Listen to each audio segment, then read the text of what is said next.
supply and demand application. So we're switching gears here, and so since I don't want you to get confused with what cost, revenue, and profit, those are applications that go together.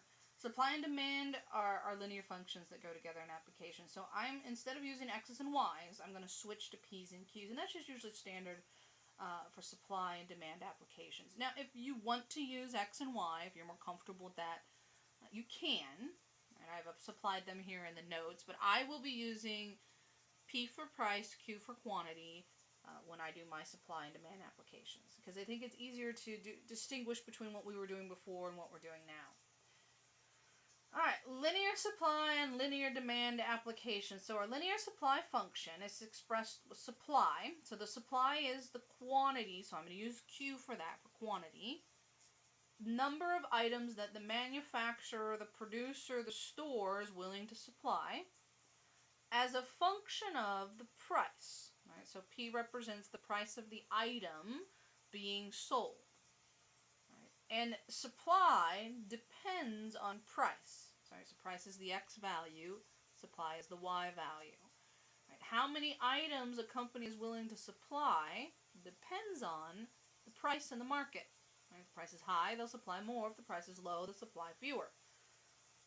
And so the linear supply equation I'm going to use is my quantity equals m times price plus my y-intercept. If you prefer x's and y's, that's fine.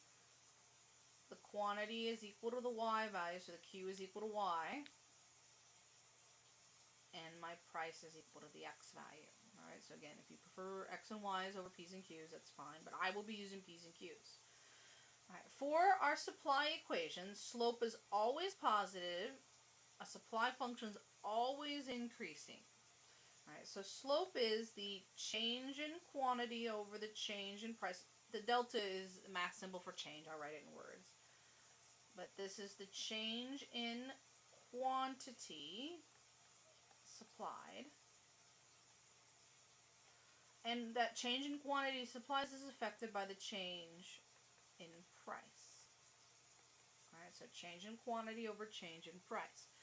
In the supply case, slope is always positive, increasing.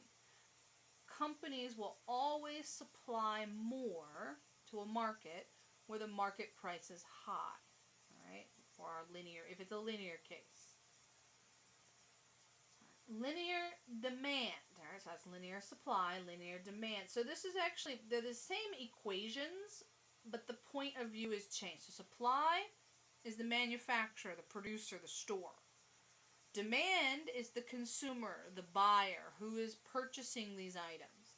And so it's the demand, right? The demand for the items in the market. Again, I'm going to use Q for quantity, P for price. You can do X and Y if you prefer X and Y. So, but what's changed here is the point of view. The quantity represents the number of items being demanded in my market, being sold to the consumer. Price is still the price per item, so price still means the same thing, but the quantity has changed. Quantity now represents the items in demand. Right? In the demand case, slope is always negative.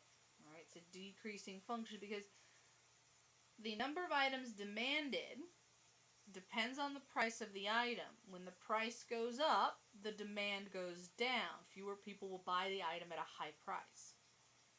Right? If the price goes down, right, you generate sales by lowering the price. Well, when you lower the price, the demand goes up.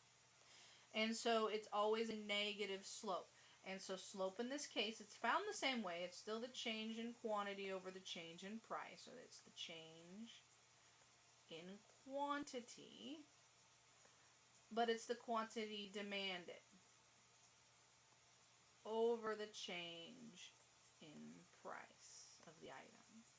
And when it's the demand case, the slope is negative, decreasing. Demand goes down when price goes up. Alright, so slope is always negative in the demand. Slope is always positive in the supply.